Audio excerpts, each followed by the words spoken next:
de Donald Trump y el marco jurídico institucional de la liberalización comercial en el derecho internacional. Doctora Virginia, sí está. Bueno, buenas tardes a todos. En primer lugar, agradezco a la doctora Eufemia Basilio por invitarme a participar en este seminario y por su apertura hacia los estudios multidisciplinarios. Vengo del Instituto de Investigaciones Jurídicas, aquí al lado, y el derecho, la economía y la política, ustedes saben, son los tres principales subsistemas sociales que mantienen constantemente interacciones entre sí. Por lo tanto, no es posible comprender bien los fenómenos económicos sin analizar su respectiva regulación jurídica. Y por eso quisiera compartir hoy con ustedes una breve reflexión en torno al escenario internacional en el que se desarrolla el marco normativo de la liberalización comercial, para que ustedes puedan tener un panorama más amplio de los retos que existen en la actualidad para nuestro país en su inserción en este escenario muy cambiante de las relaciones internacionales en materia comercial. Ustedes saben que en la actualidad asistimos a un agotamiento del paradigma neoliberal y a la llamada desglobalización. Y este fenómeno esencialmente económico ha coincidido con un fenómeno político en el ámbito de las relaciones internacionales que tiene que ver con la llegada a la presidencia de Estados Unidos de Donald Trump. Donald Trump es un ferviente enemigo al libre comercio, o por lo menos a algunos de sus efectos en las economías internas de los estados, y también han escuchado muchos de sus discursos. Desde su campaña presidencial ha manifestado que Estados Unidos es en la actualidad el mayor consumidor del mundo, que los demás países se han aprovechado de la economía de Estados Unidos a través de grandes déficits comerciales, que Estados Unidos tiene horribles negocios, horribles tratos comerciales con socios que no están pagando sus cuentas y que se están enriqueciendo a la expensa de Estados Unidos, y ha hecho algunas promesas a su electorado, principalmente a hombres blancos sin estudios de la región otrora industrializada de Estados Unidos, de la llamada Rust Belt. Les ha prometido que ellos ya no serán olvidados, no serán los hombres y las mujeres olvidadas de Estados Unidos, y que ninguna empresa se irá de Estados Unidos sin sufrir consecuencias. Ha cumplido hasta la fecha estas promesas que hizo en campaña a través de la orientación de su política exterior en dos principales objetivos en materia comercial. El primero, como también han escuchado hablar de eso, ha dicho que va a reequilibrar la relación comercial de Estados Unidos con sus socios comerciales, privilegiando por encima de todos los intereses de Estados Unidos. El famoso eslogan ha sido America First, y el segundo consiste en buscar frenar la delocalización de actividades productivas de la economía de Estados Unidos para impulsar la creación de nuevos empleos y por ende el crecimiento económico. El eslogan es Make America Great Again. Estos dos objetivos de la política comercial de Estados Unidos han sacudido literalmente el fundamento, dos de los principales pilares de todo el marco jurídico que se había construido en el derecho internacional después de la Segunda Guerra Mundial para dar sustento al paradigma neoliberal. En primer lugar, la política exterior de Donald Trump ha sido fundamentalmente proteccionista, y las normas del derecho internacional protegen y regulan y promueven sobre todo el libre comercio en las relaciones entre estados. Y en segundo lugar, la política exterior de Trump ha sido y es esencialmente bilateralista, y esta visión bilateralista entra en conflicto, ataca directamente al multilateralismo como pilar del derecho internacional y también de las relaciones internacionales. ¿Por qué el derecho internacional comenzó a promover el libre comercio? Bueno, pues se lo debemos a ustedes, a los economistas, porque un gran economista estadounidense, White, después de la Segunda Guerra Mundial, nos convenció a nosotros como abogados que el libre comercio era una política económica ganadora, que permitiría la expansión del comercio global, el crecimiento económico, el bienestar de los pueblos. Ustedes saben perfectamente por qué. En la teoría comercial convencional se demostraba que el libre comercio permite una asignación más eficiente de recursos, mayor eficiencia en la producción y en el consumo, mayores oportunidades para el aprendizaje, elevación de la competitividad y productividad de los sectores exportadores, por ende, crecimiento económico, bienestar social. Entonces,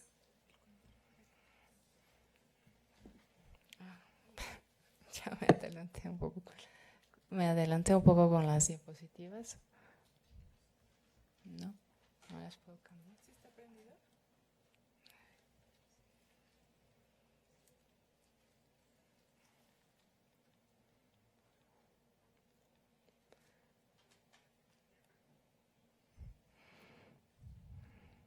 No.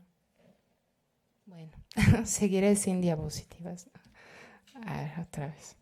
Bueno, entonces nos convencieron de que era bueno a través del derecho internacional promover la liberalización comercial. Entonces se creó en el derecho internacional todo un andamiaje jurídico institucional pro libre comercio. ¿A través de qué? A través, en primer lugar, de tratados internacionales, de acuerdos de libre comercio. Hay 320 acuerdos de libre comercio en la actualidad. Para comparar, hay 190 Estados miembros de la comunidad internacional. Entonces, tenemos más acuerdos de libre comercio que Estados. Los acuerdos de libre comercio clásicos buscaban la supresión de los obstáculos arancelarios al comercio de bienes y servicios. Los actuales o los de nueva generación iniciados después de la firma del Telecán incluyen aspectos de medio ambiente, regulación de las pequeñas y medianas empresas, inversiones, comercio electrónico, competencia, ¿no? Una serie de aspectos que están íntimamente relacionados con el comercio. También se crearon organizaciones internacionales especialmente dedicadas a promover y proteger jurídicamente el libre comercio. El GATT, que después dio origen a la OMC, el Fondo Monetario Internacional, el Banco Mundial, el Centro Internacional para el Arreglo de Diferencias sobre Inversiones, son organizaciones internacionales con competencia universal en este ámbito, y por otra parte se crearon un sinfín de integraciones regionales de estados, cuyo fin primero también fue liberalizar el comercio entre sus estados miembros, la Unión Europea, el Mercosur, la Comunidad del Caribe, la Comunidad Andina de Naciones, el Mercado Común Centroamericano, el mercado de los estados del sudeste asiático, ASEAN por sus siglas en inglés, en fin, todo el globo terráqueo ahora está dividido en este tipo de integraciones regionales, y por ende se crearon también mecanismos especializados de solución de controversias en el derecho internacional que buscaban la eficacia en la aplicación e interpretación de las normas pro libre comercio.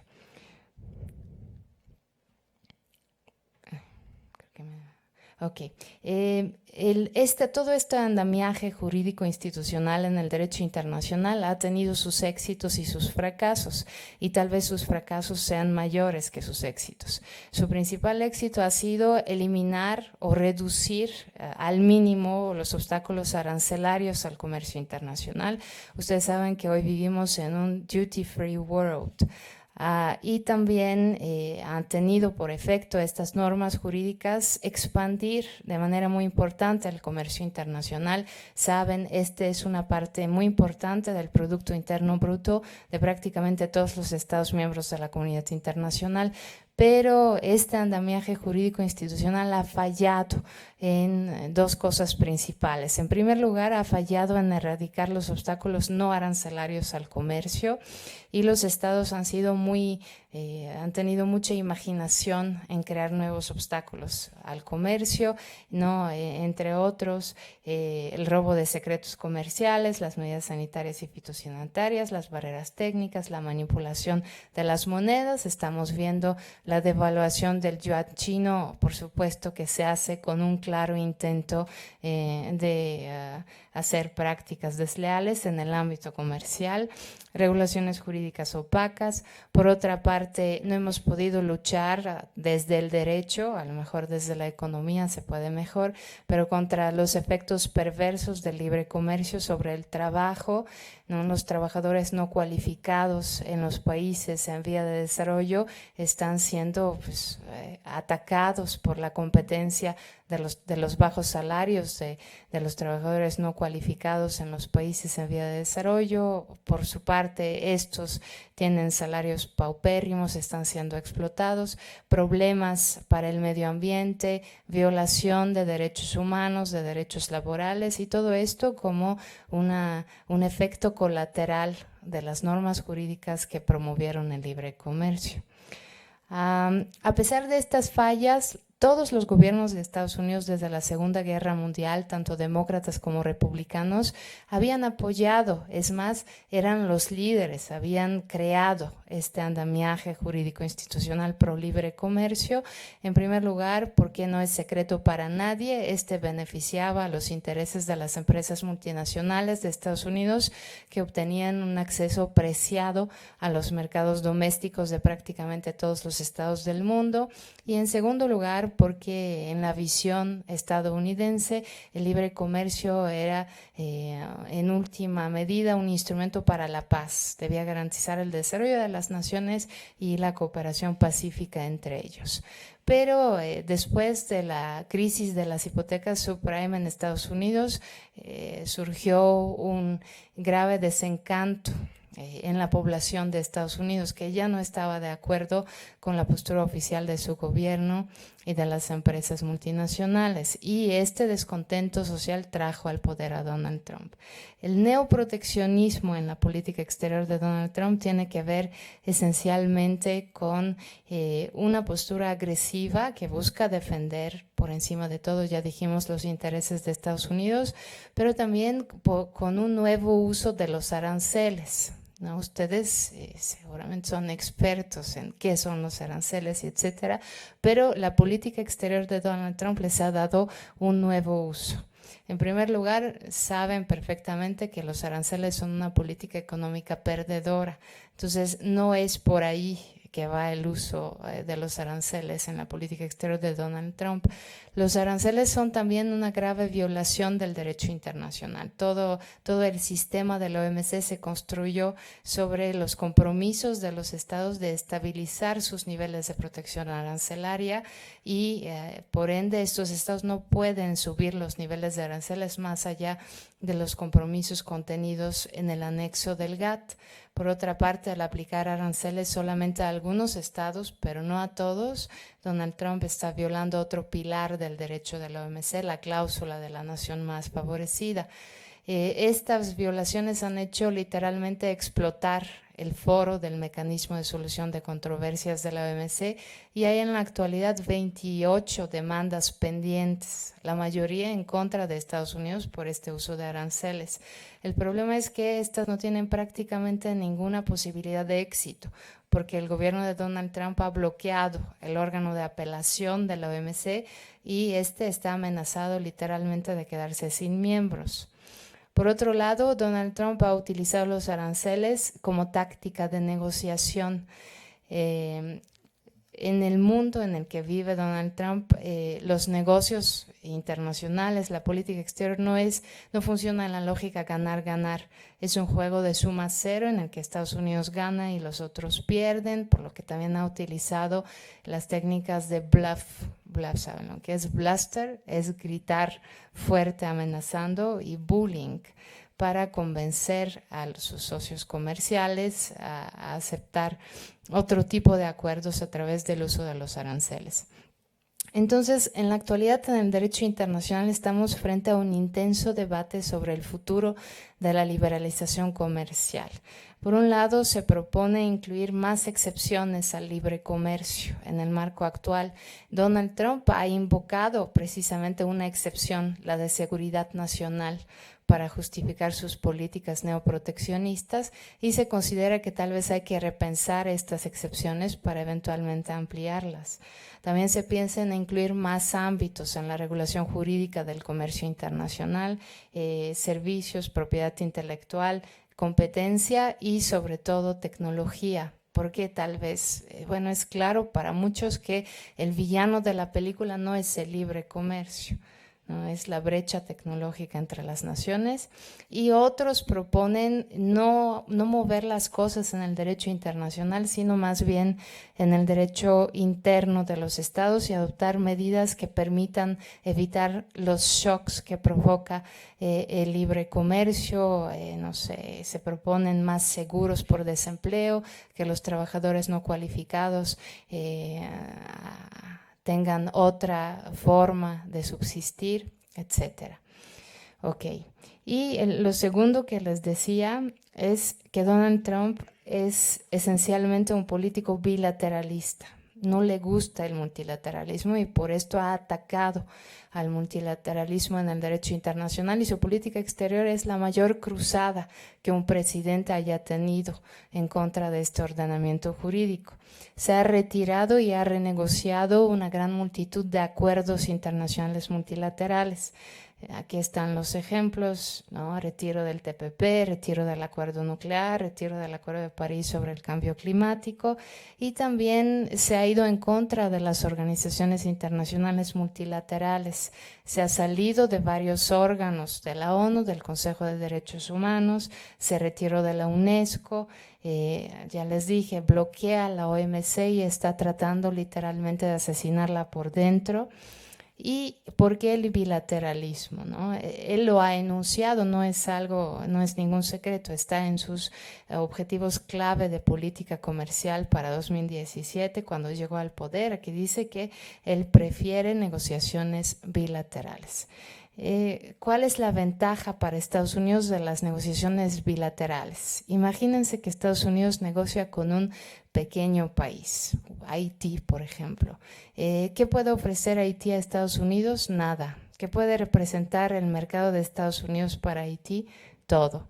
Entonces, en las negociaciones bilaterales, el socio que tiene mayor poderío político, económico y militar se aprovecha de los estados más pobres y más débiles para imponerles acuerdos comerciales depredadores. Y este bilateralismo, curiosamente, nos regresa en la historia de la economía internacional en el periodo entre dos guerras. Ustedes saben que en este tiempo existía una entramada red de acuerdos bilaterales proteccionistas. Se habían creado los llamados bloques comerciales preferenciales, incluyendo el bloque nazi.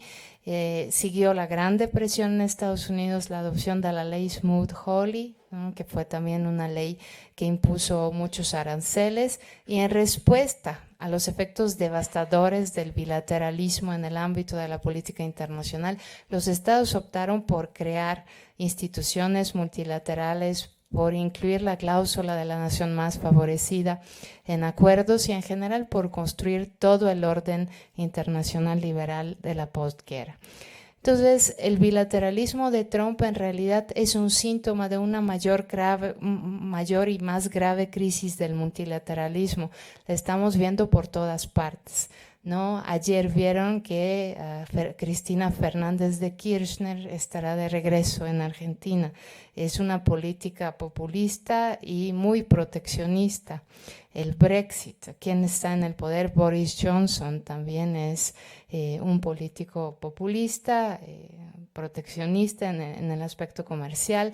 Estados africanos se están retirando de la Corte Penal Internacional, hay una crisis del régimen jurídico de las inversiones, en fin, se puede Perdón, se puede ver por todas partes que hay un grave problema con el multilateralismo. Han aparecido nuevos polos de poder. Estados Unidos está perdiendo su hegemonía y por eso la política exterior de Donald Trump es más como la de un animal acorralado que da patadas a diestra y a traviesa.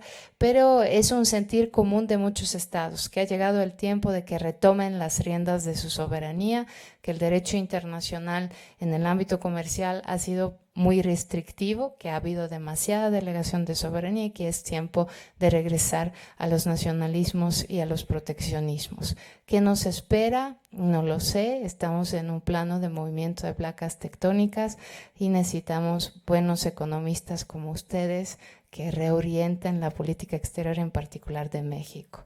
Sería todo por mi parte. Muchas gracias.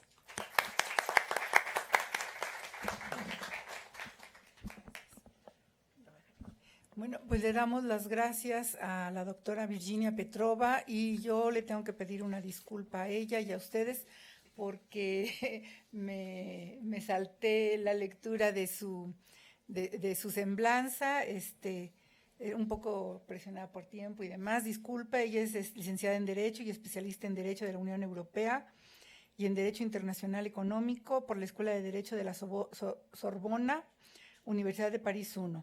Es maestra en Derecho por la Facultad de Derecho con mención honorífica y la medalla Alfonso Caso. Es doctora en Derecho Internacional con mención honorífica por el Instituto de Investigaciones Jurídicas de la UNAM. Ha sido profesora de carrera en el área jurídica de la Licenciatura en Relaciones Internacionales de la FES Acatlán de la UNAM y ha impartido cátedras de Derecho Internacional Público y de Derecho Internacional Económico en la especialización en Derecho del Comercio Exterior de la UNAM y en la especialización en Derecho Internacional del ITAM. Es autora del libro Los principios comunes a los tribunales internacionales y ha publicado trabajos académicos en obras colectivas y revistas especializadas en México y en el extranjero. Ha colaborado en la Dirección de Protección de la Competencia y Control de los Fraudes del Ministerio de Economía y Finanzas de Francia. Nuevamente, gracias, doctora Virginia Petrova. Bueno, entonces continuamos con el seminario, pero además dobles gracias porque fue así como que exacta con los 20 minutos de exposición. Bueno, entonces continuamos con la ponencia de la doctora maestra, con la maestra Denise Ortiz López. Ella es del posgrado de la Facultad de Derecho. Su ponencia está relacionada con los desafíos del marco jurídico del federalismo en México. La maestra Denise Ortiz López tiene la licenciatura en Derecho en la División de Ciencias Sociales y Humanidades de la Universidad Autónoma Metropolitana, Unidad Azcapotzalco. Tiene la maestría en Derecho por la Facultad de Derecho de la UNAM. La especialidad en Derecho la obtuvo en la antigua Escuela de Jurisprudencia de la UNAM y tiene también el diplomado en Derecho Procesal Fiscal por la Facultad de Estudios Superiores Acatlán de la UNAM. Tiene diversos cursos como la Introducción a los Derechos del Hombre de la Universidad de Ginebra, el Sistema Nacional Anticorrupción y Ley General de Responsabilidades de los Servidores Públicos, curso introductorio a la Ley Federal de Transparencia y Acceso a la Información Pública del Instituto Nacional de Acceso a la Información y Protección de Datos Personales, y su desarrollo laboral ha sido en el órgano interno de control en el Servicio de Administración Tributaria. Entonces le damos la palabra a la maestra Denise Ortiz.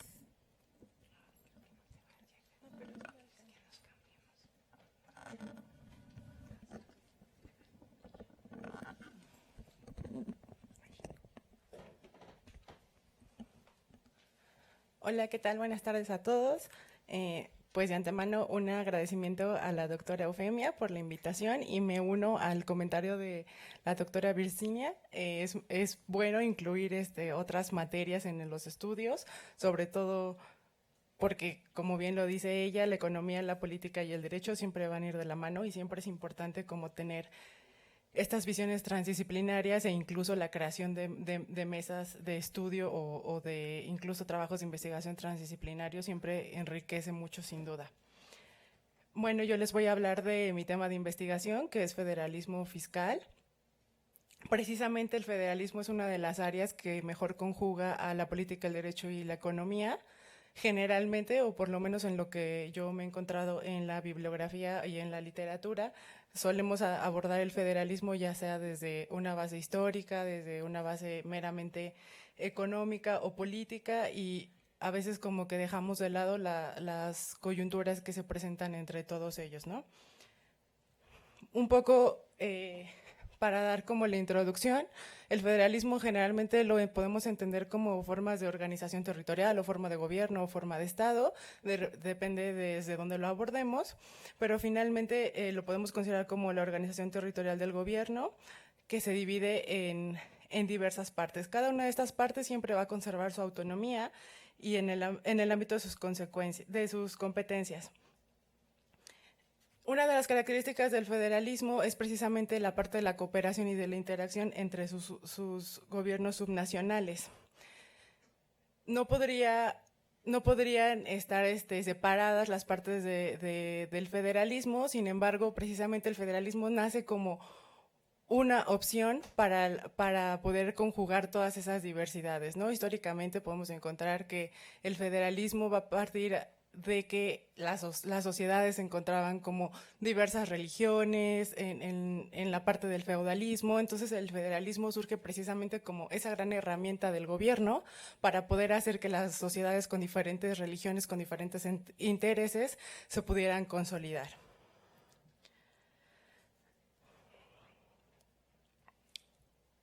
Las características principales o la fórmula del federalismo es que siempre va a existir un pacto federal, es decir, todas las unidades optan por pertenecer a esa federación y siempre van a tener que reconocer la existencia de un mandato central. Ahora, precisamente la forma en la que las partes pueden seguir o les conviene seguir estando adheridas a este pacto fiscal la encontramos de los norteamericanos cuando hablamos de self-rule y shared rule. Es decir, que en el federalismo siempre vamos a tener un autogobierno por parte de los gobiernos subnacionales y un gobierno compartido con toda la federación.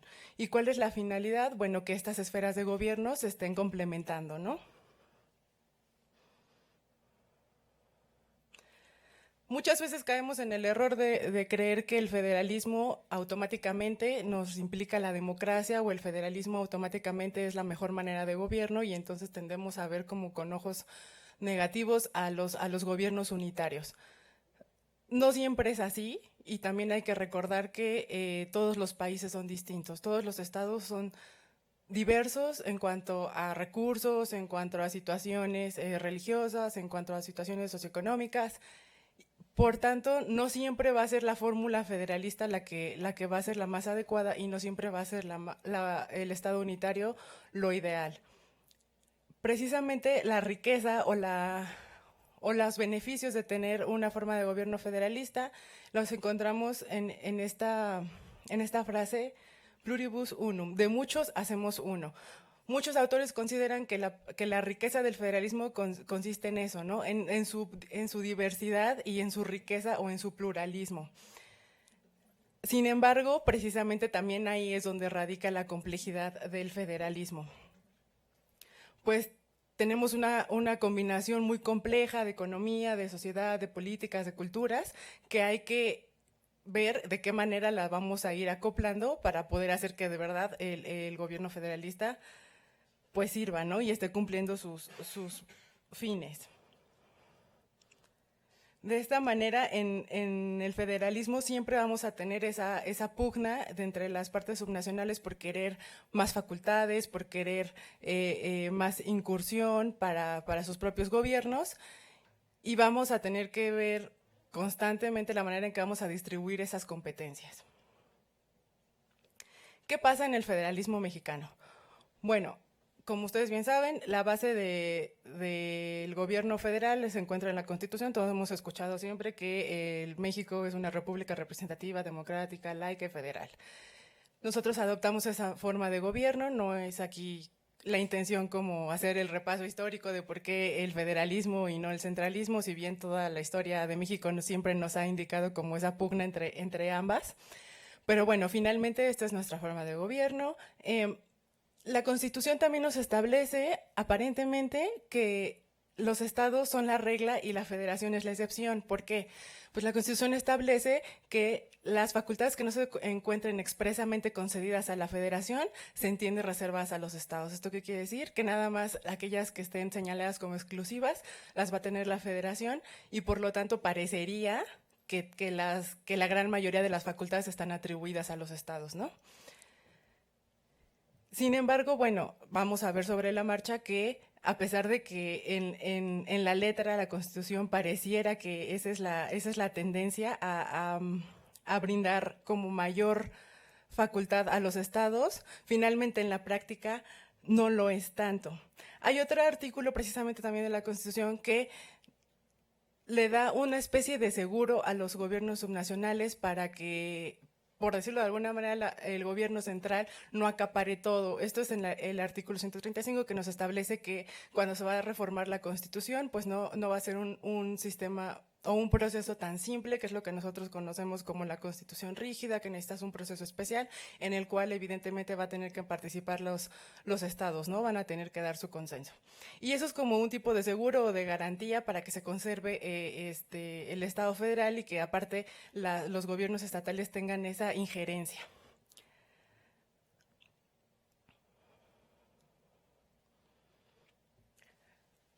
De manera general, como yo les comentaba, si bien en el papel o en la ley tenemos un sistema en el que la federación es la excepción y los estados son la generalidad, lo cierto es que ustedes seguramente han escuchado o han leído que todo el tiempo se habla de que el sistema federal mexicano está en crisis porque hay una gran centralización de las facultades. Entonces, cuando uno dice, oye, pero ¿por qué hay gran centralización si me estás diciendo que la excepción es la federación y que todo lo demás lo tienen los estados? Pues es precisamente esta parte en las facultades que nosotros conocemos como facultades concurrentes. Es decir, como solamente aquellas facultades que estén señaladas en la Constitución como exclusivas para la federación son de ella y todas las demás entonces se van a entender como concurrentes en el sentido de que pueden participar los gobiernos subnacionales y la federación al mismo tiempo. Sin embargo, ya en un ámbito de relaciones intergubernamentales sucede que termina habiendo una cláusula de preferencia para la federación. Generalmente en estas facultades concurrentes termina siendo la federación la que acapara esas facultades. Por eso es que siempre escuchamos decir que tenemos un gobierno altamente centralizado. ¿Cuál es el problema de tener este gobierno altamente centralizado? Que finalmente nuestro gobierno está sufriendo esos problemas de un Estado unitario. Es decir, que hay una sobrecarga de funciones y no es posible para el gobierno central satisfacer absolutamente todas las necesidades o proveer todos los servicios que los gobiernos subnacionales necesitan. Y más aún considerando que un Estado como el nuestro es multidiverso y no solamente en el sentido de que somos ricos en etnias o que somos ricos en recursos naturales, ¿no? Que es una parte que también hay que considerar muy particular de nuestro territorio. Ahora, cuando hablamos de federalismo, una parte que es precisamente a la que me quiero enfocar es el federalismo fiscal. Oates nos dice que el federalismo fiscal es el análisis de las interrelaciones entre cada una de las haciendas de los diversos ámbitos de gobierno que conforman una nación y que van a surgir precisamente en el proceso de ingreso y gasto público. Para poder entender el federalismo siempre vamos a tener que acudir a esta parte de la distribución de potestades, que también es una constante en el federalismo normal, pero en la parte de la distribución de potestades, en el federalismo fiscal nos vamos a enfocar a las potestades tributarias, es decir, ver quién va a cobrar qué, y no solamente quién lo va a cobrar, quién va a legislar cómo cobrarlo, quién administrativamente va a llevar a cabo esa acción, y no solamente eso, sino finalmente quién se va a quedar con ese ingreso que ya se recaudó. El objetivo que busca el federalismo fiscal es la eficiencia administrativa y la económica. ¿Cómo vamos a lograr eficiencia administrativa y económica? Pues a través de el equilibrio fiscal. El equilibrio fiscal puede ser de dos modos. El equilibrio fiscal vertical, es decir, que cada uno de los gobiernos en su esfera. No hablamos, en el federalismo moderno ya no hablamos de niveles de gobierno porque entendemos que no hay una jerarquía entre niveles, ¿no? Que todos estamos formando parte de una federación y que todos todas las partes conservan autonomía. Entonces hablamos de esferas o de ámbitos de gobierno. Habrá equilibrio fiscal cuando cada una de esas esferas o ámbitos cuenten con las fuentes adecuadas de recursos para financiar sus respectivos gastos. Habrá equilibrio fiscal horizontal cuando hay igualdad de renta entre las regiones y los municipios y dando lugar a capacidades fiscales iguales para la provisión de bienes y servicios. Y finalmente, ¿cómo vamos a alcanzar estos equilibrios fiscales horizontales o verticales? Pues a través de la distribución de las competencias, de decidir quién va a hacer qué. ¿Cuál es la complejidad o el problema que nace? Pues precisamente esa parte de decidir a quién le toca qué. ¿Por qué porque es compleja la situación y muchos economistas han abordado ese estudio como Oates, como Musgrave, y de hecho tenemos a partir de ellos teoremas como el teorema de Thibault, que nos dice que el ámbito o la esfera de gobierno que es más adecuada para tener que hacer o para tener las potestades tributarias es el ámbito local, puesto que las personas por términos de su residencia están adscritas a cierta jurisdicción, entonces la esfera de gobierno que es más adecuada para proveerle de los servicios, pues va a ser la local, ¿no? La que está más cerca de él porque sabe mejor, lo tiene más fiscalizado y además sabe mejor sus necesidades. ¿Cuál es el problema con este teorema? Que no estábamos considerando que generalmente, por ejemplo, en países como el nuestro, la gente, si bien puede tener su residencia en un lugar, lo que finalmente lo mueve es el trabajo, ¿no? Mucha gente que es el caso más conocido o más a la mano, ¿cuánta gente no viene aquí a la Ciudad de México a trabajar? Y aquí es donde, y la Ciudad de México es la que tiene que proveer los servicios, mientras que su lugar de residencia está en el Estado de México. Entonces, ¿qué sucede? Que el Estado de México recibe toda esa ganancia de impuestos que están asociados con la residencia del contribuyente, mientras que la ciudad es la que tiene que cubrir esos gastos y no está recibiendo ese ingreso de los impuestos que está generando por residencia, ¿no? Otro teorema es el de la descentralización de Oates, que él también propone que el gobierno o la esfera de gobierno más adecuada para poder cobrar los impuestos es precisamente la local.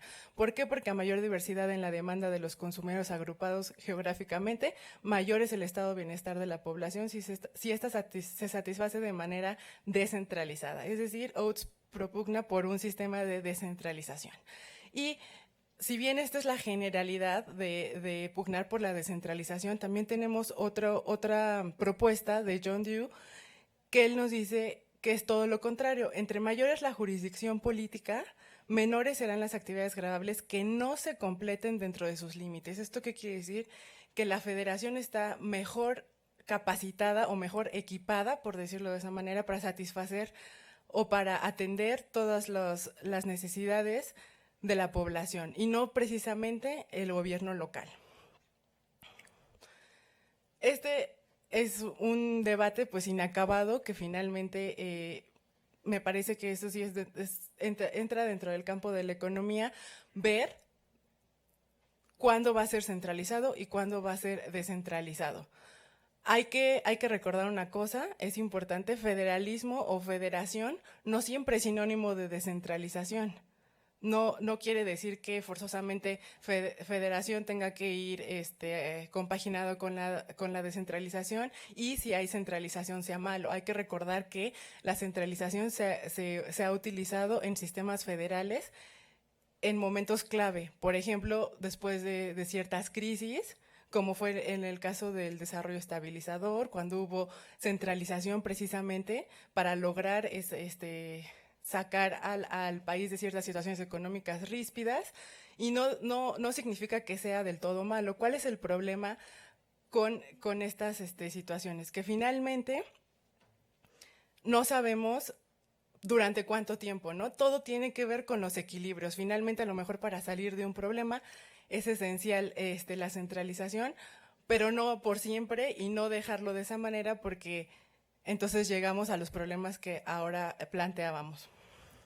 Bueno, en el caso del federalismo fiscal en México, como yo les comentaba, hay facultades concurrentes, que quiere decir que ambos esferas de gobierno, tanto la federal como el gobierno subnacional, los pueden llevar a cabo. ¿Y cuál es el problema aquí?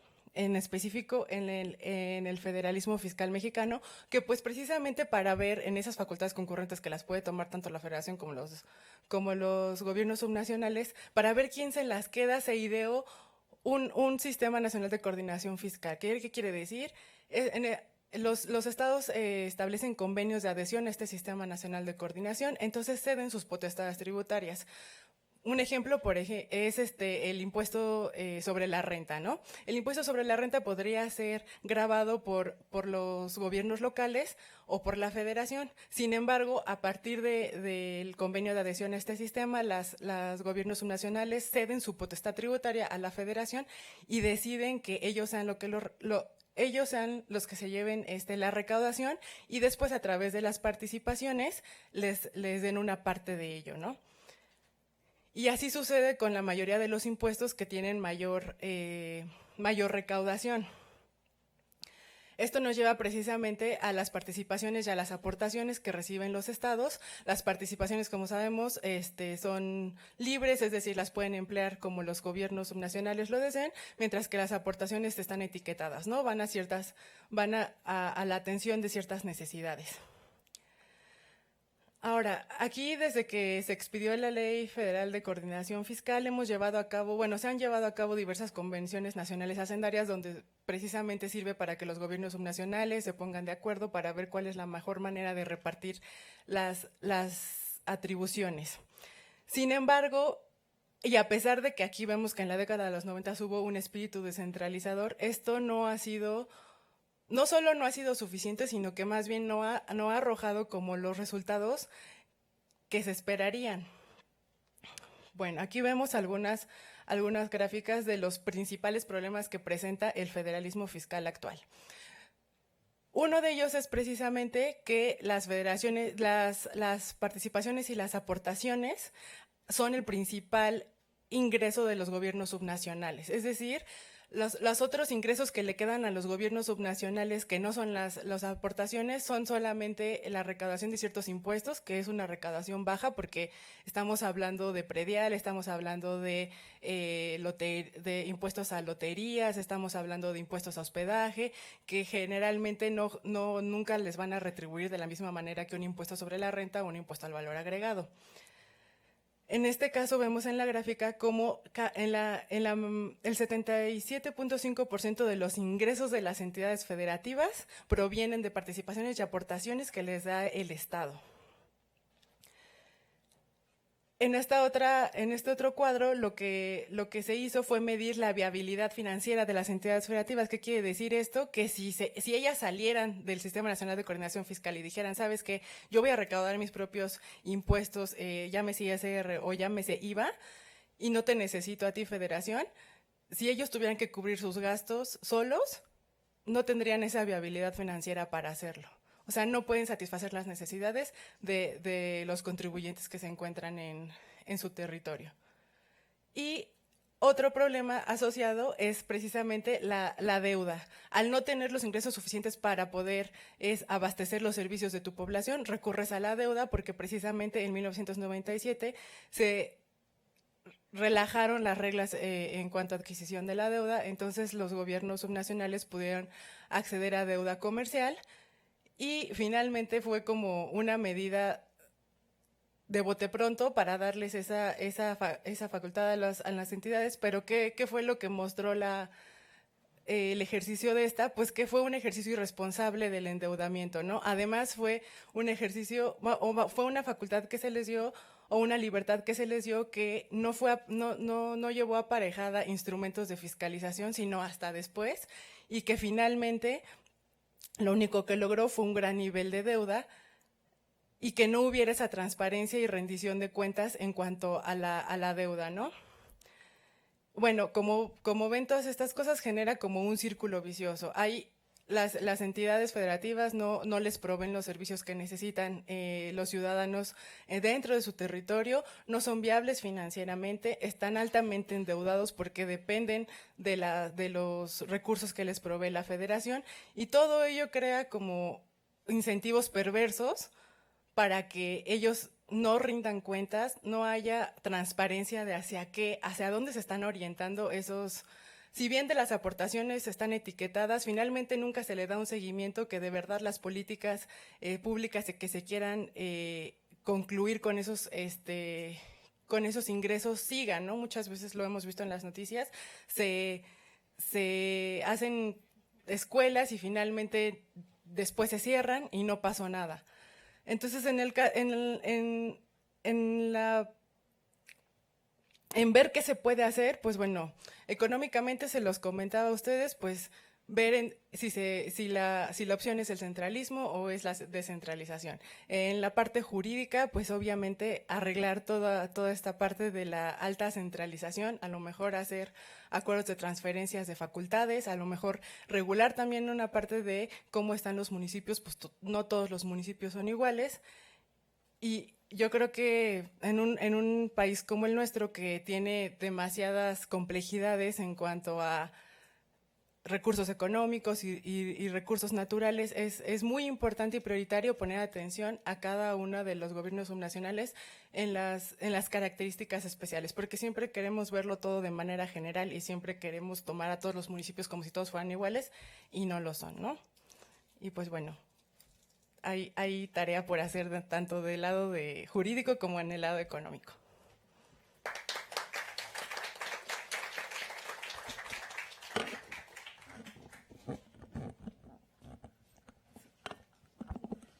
Pues muchas gracias a la maestra Denise, disculpa por presionar, pero bueno, aceptar ser moderadores, aceptar ser así como que cuchillito de palo, ¿sí?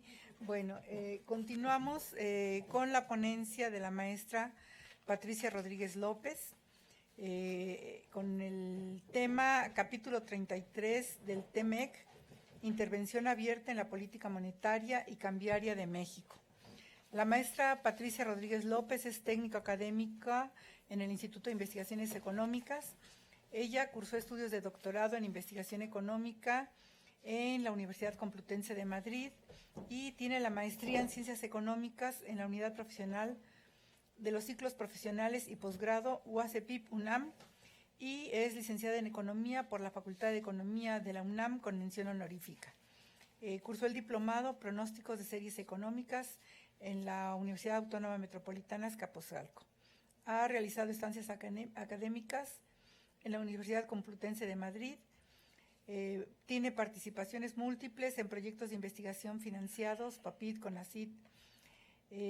Ha trabajado en grupos de trabajo de Claxo, ha coordinado numerosos libros, memorias en discos compactos, publicado en muchos capítulos de libros y en artículos especializados. Ha participado en numerosos congresos, presentando ponencias, y es profesora de asignatura de licenciatura en la Facultad de Economía y en la maestría del posgrado de Economía, siendo tutora de este posgrado de la UNAM. Le damos la palabra a... Sí, gracias, Pati. Bueno, yo les voy a hablar sobre el TEMEC. El título dice que el capítulo 33, y también voy a tocar el capítulo 32 del TEMEC. Bueno, quiero decirles que revisamos, ya hay un poco más de trabajos acerca del TEMEC, y el 19 de julio el Senado de la República pues lo aprobó, digamos, lo ratificó. Y eso ayudó a tener ese documento por fin oficial por parte del Congreso del Senado. Y bueno, pues ¿qué encontramos? Finalmente vemos, y creo que dentro del marco de lo que explicó la doctora Petrova, realmente es un muy buen ejemplo ver el TEMEC. El TEMEC llevó 2 años, digamos, negociarlo. Desde el 31 de julio de 2017 oficialmente se inició con un documento, y pasaron varias rondas de negociación, idas y venidas y demás, y el 19 de julio de este año, por lo menos en el Senado de la República aquí en México, se ratificó, realmente se ratificó, no se rectificó ni se discutió para nada, sino que se ratificó. Entonces, para México, pues son 2 años, ¿no? Hay que decir que de acuerdo un poco a esta idea de lo que tiene Trump y de todas las amenazas que hizo previamente, tanto el documento que el Senado aceptó, ratificó, como en otros estudios que vimos de Estados Unidos, realmente lo que se observa es que se impusieron Trump lo que decía es que había que modernizarlo. México retoma esa idea de que hay que modernizar el TLC y así se va a llevar adelante. Pero el problema que se ve ya teniendo el documento del TEMEC es que se impuso una serie de cambios y reformas a este TLC que llevó a ser casi bilateral, que las negociaciones se hicieran casi bilateral y ahorita les voy a decir por qué.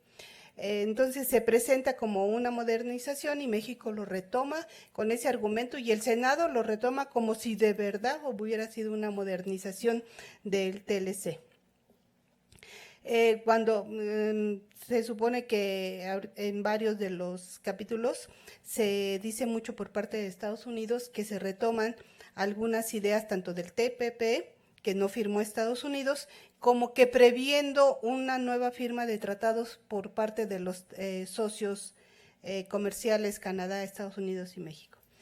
Y esto quiere decir que se refleja claramente en el TMEC la asimetría que existe entre las 3 economías. Y esta es la gráfica que quiero que vean ustedes, ya sumando el ingreso neto nacional de las 3 economías y sacándole el peso porcentual, el 80 y tantos % es Estados Unidos, el 9.7% es México y el 7% es Canadá. Entonces esta asimetría y este peso se refleja realmente en la negociación y se ve clarísimo por qué se llegó a ese tipo de acuerdos. Pero México, como vimos la última vez que se negoció la migración, esto es importante, dentro del TMEC, igual que en el TLC, no se abordan los problemas fundamentales económicos que se observan entre los 3 países. 1, no se toca para nada la migración, no se toca el libre movimiento de la mano de obra y al contrario, hay una ausencia total de estos temas, también por parte del documento del Senado en México no se toca para nada y se habla de los aranceles en términos de que no existen aranceles y que exista una mayor viabilidad en cuanto al comercio y en nuevos temas que existen. Pero hay que ver que para Estados Unidos sí es estratégico el comercio internacional con México. Les pongo estos datos simplemente, que las exportaciones de Estados Unidos con México representan 265 mil millones. Esa cantidad no es, siempre va a ser menor con cualquier otro comercio o otras exportaciones que tenga Estados Unidos hacia otra región. Es menor esa cantidad que la que tiene con Reino Unido, Alemania y con muchas de las economías asiáticas. Realmente Estados Unidos, su comercio, sus exportaciones hacia México son muy importantes y a partir del TLC crecieron enormemente. Creo que esto se nos olvida aún cuando es una economía muy grande. Nosotros somos unos socios comerciales estratégicos porque somos un mercado fundamental. Ok, el TMEC tiene 34 capítulos. De esos 34 capítulos, 12 fueron nuevos y se tocaron varios temas. Yo trato ahorita rápidamente, voy a tratar el 32 y sobre todo el 33. Estos 2 capítulos nuevos son muy importantes en las relaciones del TMEC. por varias razones, sobre todo por el tipo de cambio y la política macroeconómica que no existía en ninguno de los tratados, y que revisé el TPP que se firmó de los 11 y tampoco vi en explícito este asunto. Ok, estos son los temas nuevos que se tocaron. En todos y en cada uno hay todo, podría ser toda una discusión de cada uno de los especialistas. El salario simplemente en el sector del automóviles, donde se define un salario y qué bueno que sea un aumento para los trabajadores, pero es una forma de restringir realmente que vengan las nuevas empresas automotrices a establecerse en el país y que no se compita con los salarios. Ok. Este capítulo 32 es importantísimo porque aun cuando se llama excepciones y disposiciones generales, en el fondo es una restricción muy importante porque implica que ninguno de los, se supone que de los 3 socios, pero va dirigido yo creo básicamente a México, ninguno de los 3 socios puede firmar un tratado de libre comercio con algún país que no sea de libre mercado. Y hay toda una serie de sanciones para quien lo haga. Específicamente está dirigido a que México no vaya a firmar un tratado de libre comercio con China. Deberá avisarlo con 6 meses de anticipación y la simple firma, si no están de acuerdo los otros 2, hace que el tratado, el TEMEC, ya no funcione. Y esto es una restricción ya, digamos, interna hacia las economías de Canadá y de, de México. El capítulo 33 establece claramente que los 3 países, dado que están los 3 dentro del Fondo Monetario Internacional, deben de respetar la política macroeconómica, libre comercio, de sustentabilidad, etcétera, establecida por el Fondo Monetario Internacional en términos generales. Pero específicamente donde viene todo, digamos, lo fuerte de este capítulo, es en la idea de que el tipo de cambio no se debe de manejar para lograr un equilibrio en la balanza de pagos, ni para tener mayor nivel de exportaciones hacia los países básicamente de Estados Unidos y Canadá. Entonces, hay ahí unas consideraciones importantes porque también va dirigido a México, básicamente a México, y aparte como yo creo que todo el tratado en sí es como una muestra o una información hacia todo el mundo acerca de lo que Estados Unidos tiene, acerca de lo que Estados Unidos puede imponer. Una es que utiliza la región y el TEMEC para seguir negociando con China y con los países asiáticos, mucho ya sabemos, de las cuestiones geopolíticas. Entonces, es como el ejemplo, es como la base de la filosofía actual de tratados para el mundo en donde está Estados Unidos. Y eso yo creo que es una de las partes muy importantes, que ellos pueden decir modernización, que no existe ningún tratado, y es intervenir en la política macroeconómica y de tipo de cambio a nivel nacional ya de cada una de las partes.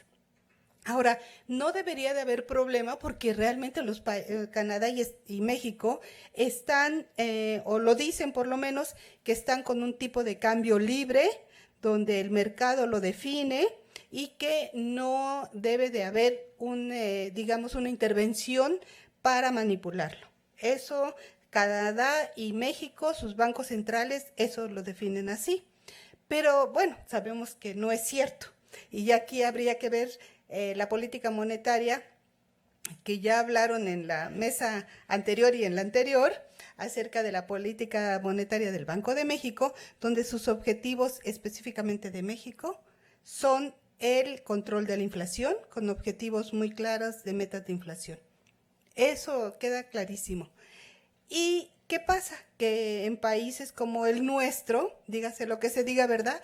Los países desarrollados, los países pobres, básicamente los países de América Latina, tienen una intervención muy clara acerca de tratar de mantener depreciado el tipo de cambio y tratar de contener la depreciación.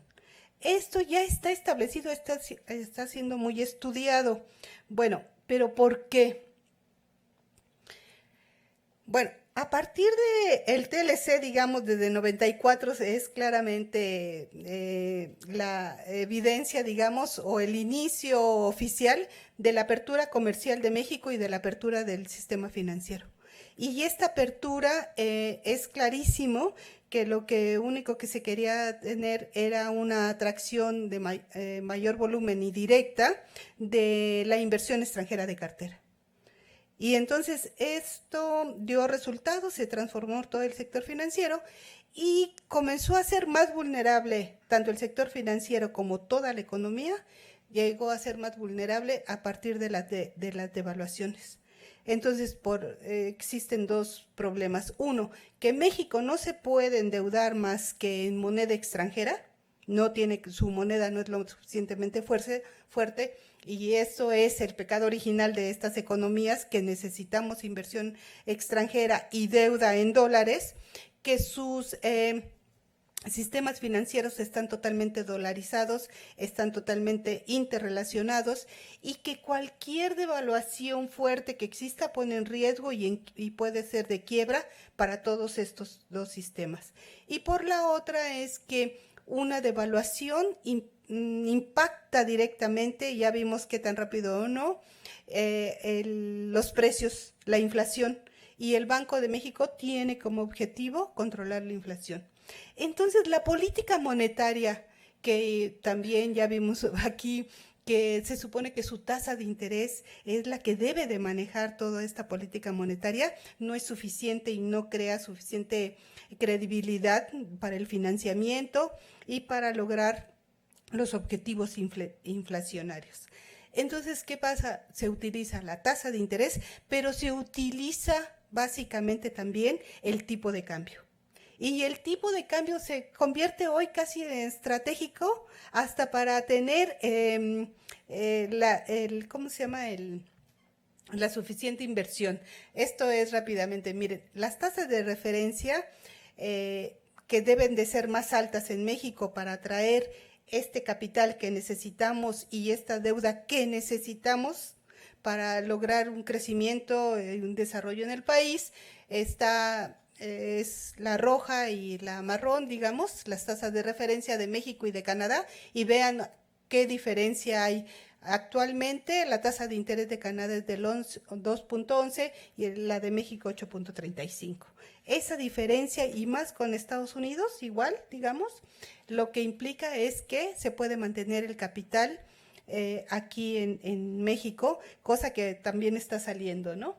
La otra gráfica es la inversión extranjera de cartera, y vean cómo Estados Unidos, que es la negra, que es una de espejo realmente con todo lo que entra para Canadá y México, de allá sale el capital y aquí entra, y eso nos hace más vulnerables para mantener el tipo de cambio. Ahora, el tipo de cambio para México, nominal, y de Canadá, pues existe una brecha también enorme, porque allá el tipo de cambio es de 1.33 con respecto al dólar estadounidense, mientras que México, pues 19.20 lo puse ahí. Se ve la simetría que existe y se refleja claramente la simetría y la necesidad de que exista este capítulo 32. Los tipos de cambio, por lo tanto, son con una volatilidad totalmente distinta. También puse el dólar con respecto al oro para que vieran que también es muy volátil ya el dólar, y más con toda esta guerra comercial con China y con Japón, básicamente. Bueno, existe también, ya se vio aquí, toda una política de reservas internacionales donde México es el que tiene mayores reservas internacionales. Esto es con respecto al producto. Vean, Canadá tiene 5.24, México tiene 16.51 con respecto a su PIB y China aquí tiene 26.44. Y eso da la fuerza para mantener y poder, digamos, administrar el tipo de cambio, y México lo tiene con el Banco del Pacífico Asiático que estableció China. Tratan de que todos los países tengan reservas en la moneda del renminbi o del yuan, como quieran, y establecer entonces nuevas condiciones de negociación. Los determinantes para el tipo de cambio en México es el petróleo, ¿verdad? El precio del petróleo y, bueno, se ven las reservas. Esto es un índice que, ay Dios, bueno, este es un índice, hicimos un índice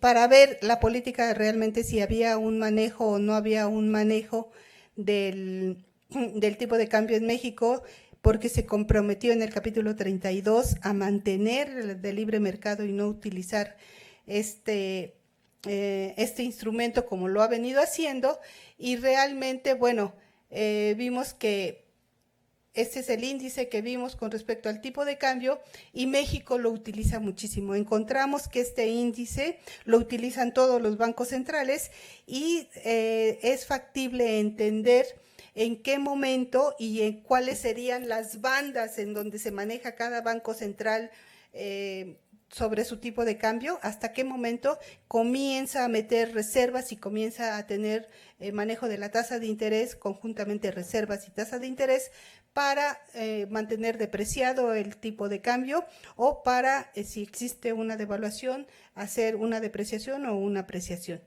Este es el de México, que vean qué nivel de volatilidad, y este es el de Canadá, que se mantiene depreciado por mucho tiempo, y el índice, el Banco Central de Canadá no lo mueve. Vean, la variación es uniforme.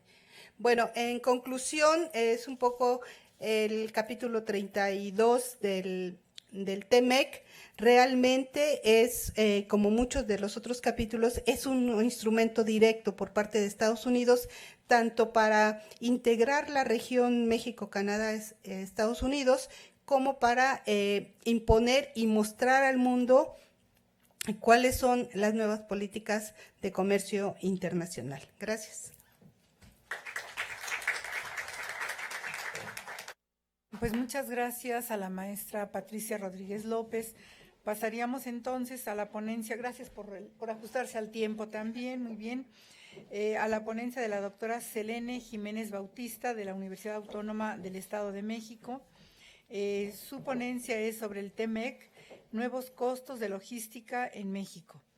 La maestra Selene es doctora en Economía por la UNAM, es profesora de tiempo completo en el Centro Universitario Netzahualcóyotl de la Universidad Autónoma del Estado de México, es líder del cuerpo académico Comercio, Economía y Negocios Internacionales para el Desarrollo, el cual cuenta con registro ante la Secretaría de Educación Pública. Su trabajo académico se ha centrado en temas como formulación y evaluación de proyectos, pymes, intermediarios financieros e inestabilidad financiera y cadenas globales de valor en los tratados de libre comercio. Le damos la palabra a la doctora Selene Jiménez Bautista. Hola, buenas tardes.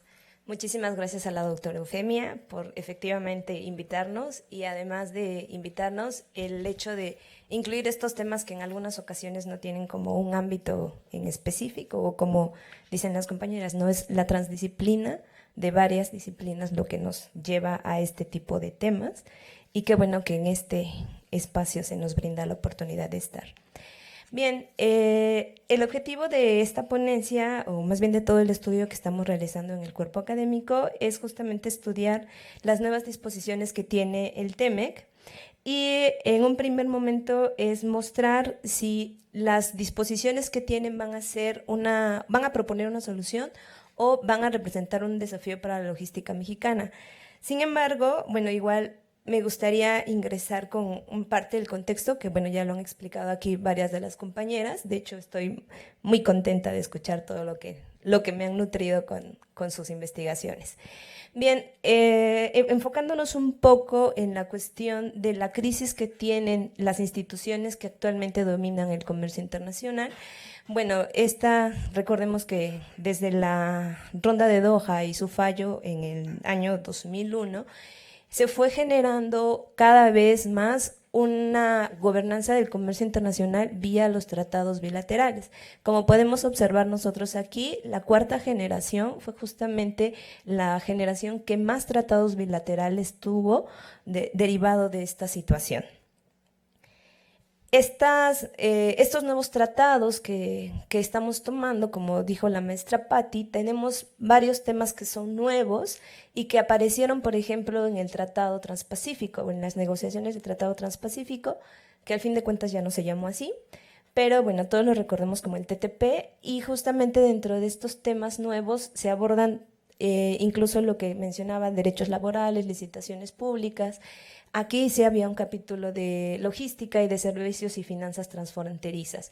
¿Por qué? Porque como podemos observar, en el contexto justamente de la producción disgregada en cadenas globales de valor, justamente estos temas suelen ser fundamentales para el desarrollo de las mismas, para poder coordinar las actividades de cada una de las células desde los países y los centros de las empresas, en las cuales justamente se genera toda la planeación de la cadena.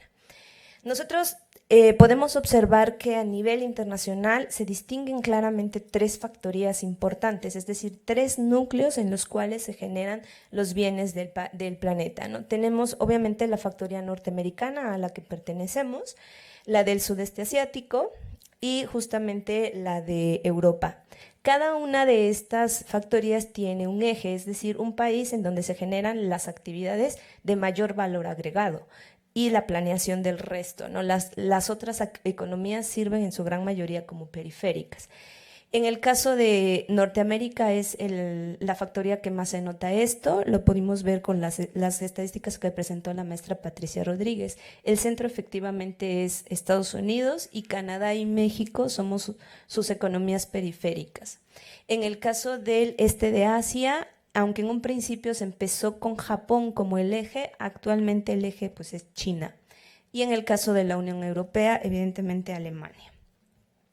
Si nosotros echamos una vista a cómo se mueve el comercio internacional entre México, Canadá y Estados Unidos, pues es evidente que México y Canadá no tienen grandes relaciones, pero cada uno de los dos tiene una gran dependencia justamente con Estados Unidos. Si nosotros vemos la gráfica que nos dice México, del lado derecho están justamente las exportaciones y las importaciones que enviamos a Canadá, y del lado izquierdo las que vienen y van de Estados Unidos. Aquí hay algo que es importante resaltar, y es que mientras las exportaciones se han mantenido hacia Estados Unidos, las importaciones provenientes de este país cada vez han ido disminuyendo más. ¿Cuál es la cuestión? Pues que esta parte de las importaciones que ya no traemos de Estados Unidos actualmente proviene de Asia, ¿no? Y concretamente de China. En el caso de Canadá, igualmente, aunque nuestro comercio ha sido pequeño, notemos que tanto las importaciones como las exportaciones provenientes de México van incrementándose y ligeramente disminuyendo con Estados Unidos. Vemos en la parte de abajo que para Estados Unidos, México y Canadá quizás son importantes, pero no son determinantes. En ninguno de los dos casos vamos a llegar más allá del 35% del comercio que mantenemos con ellos, ¿no? Más bien que ellos mantienen con nosotros. ¿Qué es lo que está ocurriendo entonces? Nosotros vemos en el cuadro cuáles son las cadenas de valor que nosotros tenemos ya integrados al resto del mundo y especialmente con Estados Unidos, y que también son justamente las que están integradas con Canadá por lo regular, sobre todo la industria automotriz. ¿Qué es lo que ocurre aquí? Como pudimos ver en estos elementos que se aparecen aquí, Estados Unidos está presentando una ligera subida en en el comercio que tiene justamente con México y Canadá también. Sin embargo, lo que México está comprando de estas dos regiones va bajando. ¿Qué es lo que quiere decir esto? Que China está entrando a la cadena de valor de todo el bloque norteamericano a través justamente de sus empresas que tienen México. Por eso el castigo va dirigido justamente hacia nuestro territorio, ¿no? Hacia México, que es en donde está penetrando fuertemente China. China tiene mucho comercio con Estados Unidos, pero le lleva bienes finales. En cambio, por el lado de México está introduciendo bienes intermedios, que son justamente aquellos que van hacia la industria. Como podemos observar por acá, incluso los otros países, Canadá y Estados Unidos, también están incrementando su comercio con Asia.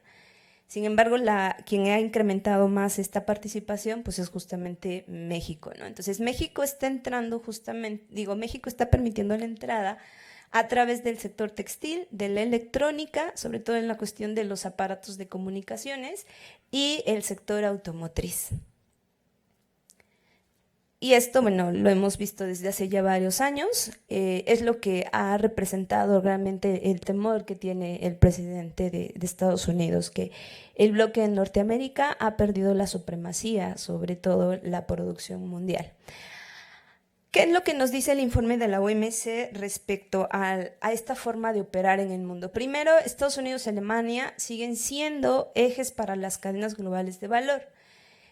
Lo que sí es cierto también es que las economías avanzadas han ido perdiendo trabajo en la cuestión de la manufactura. Sin embargo, se ha ido recuperando en términos de empleos en el sector servicios.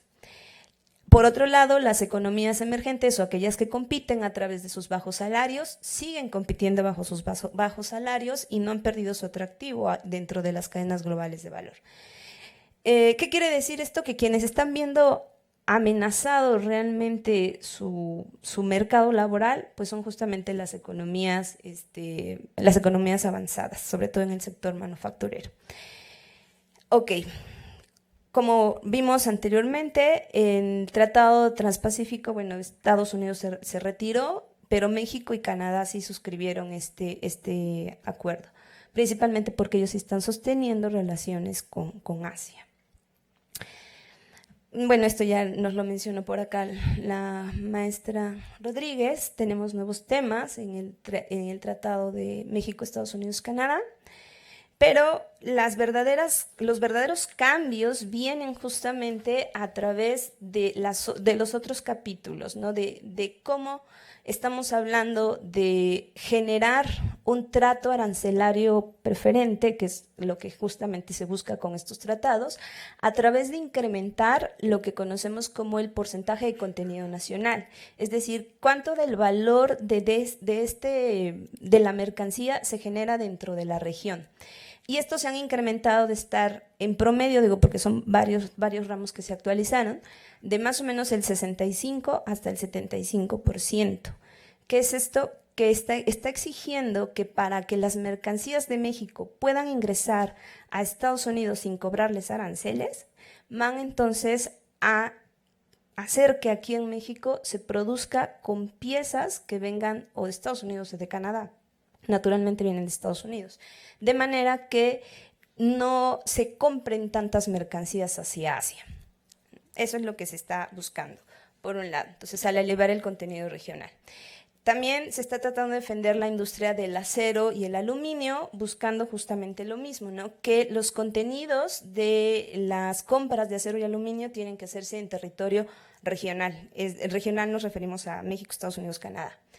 La mano de obra, como dice por acá, como había comentado la doctora Rodríguez, también se busca que cada vez, el 40% de toda la mano de obra que se utilice, tanto en la producción como en el transporte, sea justamente con salarios mayores a $16 la hora, aunque paguen un mínimo de $16 la hora, lo cual evidentemente aquí en México pues no ocurre. ¿Y qué es lo que se busca? Pues detener.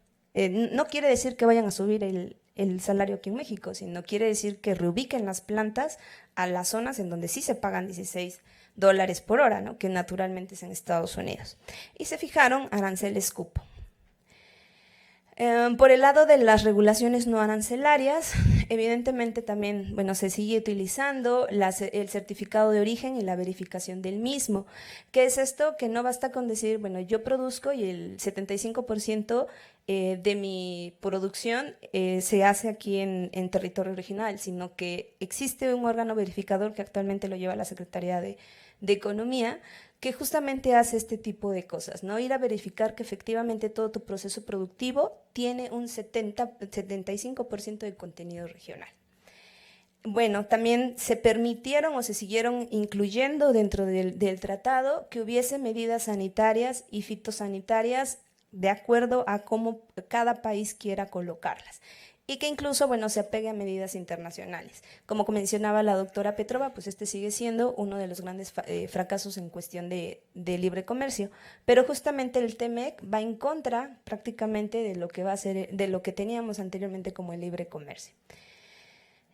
También se está pidiendo que en las aduanas exista evidentemente el uso de sistemas electrónicos y que el despacho de las mercancías sea mucho más rápido, ¿no? Es lo que llamamos justamente un trato expedito, transparente y de bajo costo, que es propiamente de lo que nos vamos a encargar dentro de la logística.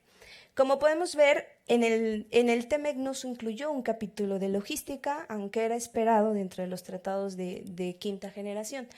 ¿Y por qué no se incluyó justamente un capítulo de logística? Porque el TEMEC no pretende en ningún momento generar soluciones para este ramo, sino más bien pretende que el ramo se adapte a lo que ellos están solicitando. Y el objetivo que está solicitando justamente el tratado es que toda la producción se regrese a realizarse dentro de la región. Bueno, esta es una cuestión de definición, ¿no? Respecto a qué es la logística, pero en términos muy llanos lo que se trata es de que tú lleves la mercancía que te da el vendedor hasta la puerta del comprador en perfecto estado, en el menor tiempo posible y al mayor bajo costo posible. Entonces eso es justamente la logística y lleva pues obviamente varias actividades de soporte. Es importante porque, como pueden observar, implica bastantes costos, ¿no? Y dentro de los mismos costos de la logística, el transporte es el que se lleva el mayor porcentaje del costo. El Banco Mundial evalúa justamente para el desempeño de la logística, aduanas, infraestructura, la rapidez de los envíos internacionales, la competencia en los servicios logísticos, el seguimiento y rastreo de los paquetes y evidentemente la puntualidad. El ramo de comunicaciones y transportes aquí en México, bueno, según las estadísticas del INEGI, más o menos abarca el 6% de la población económicamente activa y como podemos ver, su participación en el Producto Interno Bruto ha pasado de 5.7 actualmente al 6.4%. ¿Cuál es cómo estamos justamente dentro de la logística en México?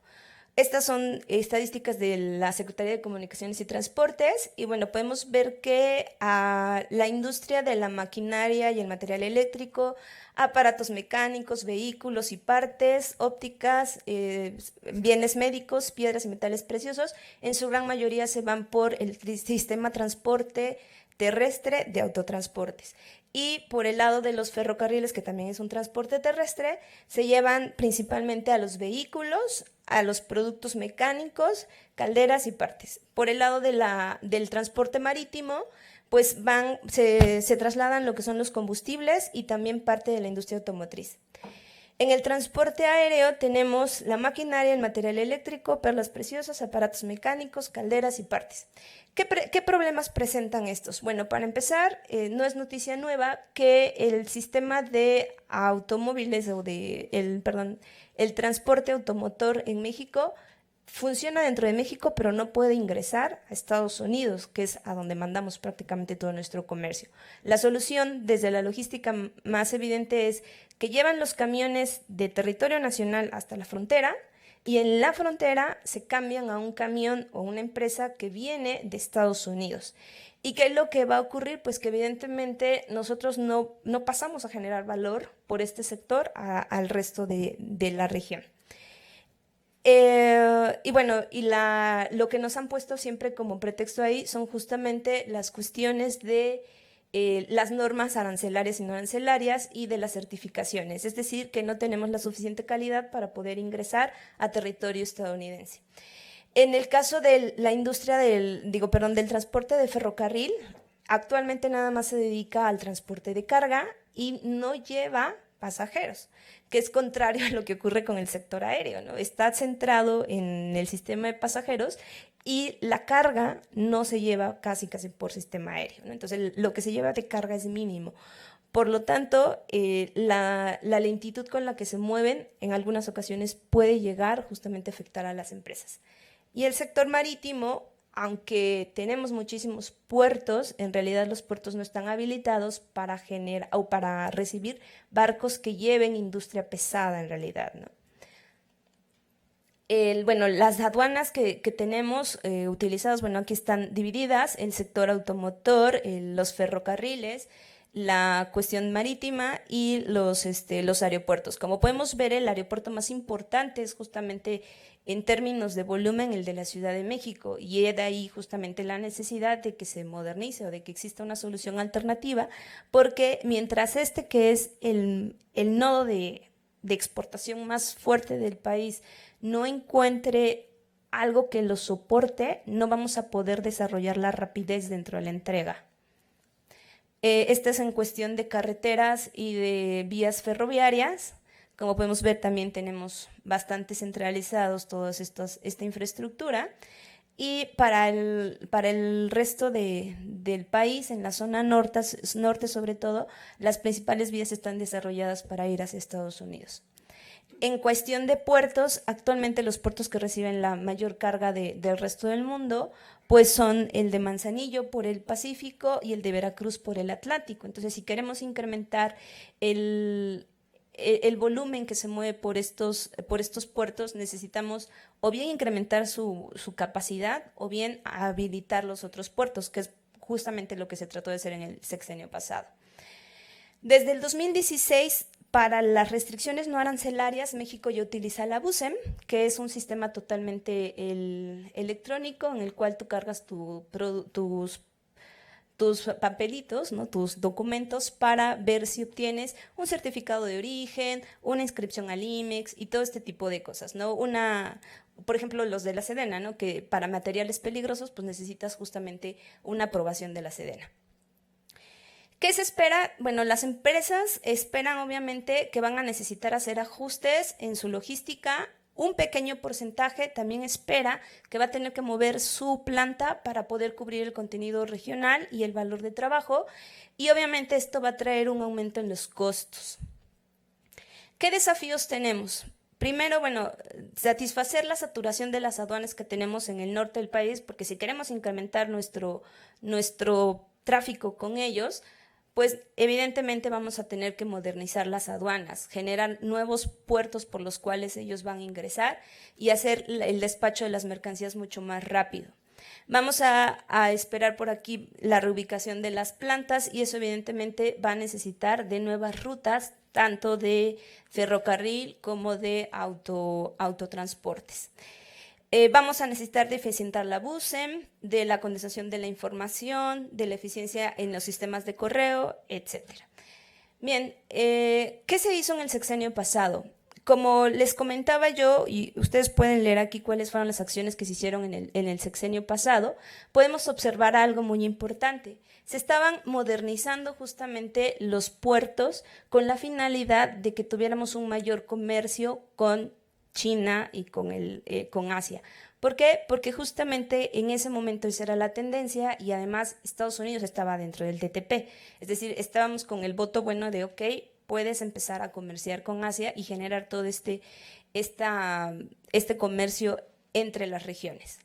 Sin embargo, con la venida del TEMEC, que es un tratado totalmente proteccionista, ahora las actividades prioritarias van a ser reforzar las comunicaciones que tenemos con el resto de América del Norte, ¿no? Que son justamente las marcadas con el asterisco, que nos van a permitir ingresar con mayor rapidez hacia la cadena global de Estados Unidos.